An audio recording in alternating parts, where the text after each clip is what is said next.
జబర్దస్త్‌లో అందరిని నవ్విస్తూ 'సుధీర్‌తో' లవ్ ట్రాక్ నడిపి ఇప్పుడు ఆ 'సుధీర్' పక్కకి వెళ్ళిపోయిన తర్వాత ఆ బాధని కనబడనీయకుండా చూసుకుంటూ నవ్వుతూ అందరితో సరదాగా ఉండేటటువంటి అమ్మాయి.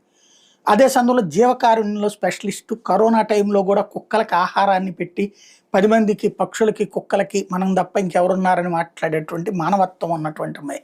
జీవకారుణ్యం ఉన్నటువంటి అమ్మాయి. అలాంటి అమ్మాయి చాలా ఘాటైనటువంటి అంటే ఏ పెద్ద పెద్ద సెలబ్రిటీలు ఖండిస్తున్నాం దీన్నంటూ ఖండాలుగా ఖండించారు గానీ, అసలు పదం వాడే ధైర్యం చేయలేదు. ఈ అమ్మాయి మాత్రం ఆ ధైర్యం చేసింది. మెచ్చుకోవాలి. ఇక్కడ when will you teach them basic lessons on humanity? ఇది అసలు వేసినటువంటి ప్రశ్న. వాళ్ళకి మానవత్వం గురించి ఎప్పుడు పాఠాలు నేర్పుతారు? అదే సందర్భంలో ఐడెంటిటీ చూసి చంపినటువంటి ఈ దుర్మార్గాల్ని ఎట్లా కంట్రోల్ చేస్తారు? ఎప్పుడు మదర్సాల్లో ఇట్లాంటి తప్పుడు బోధనలు ఆపుతారు? What is it that you teach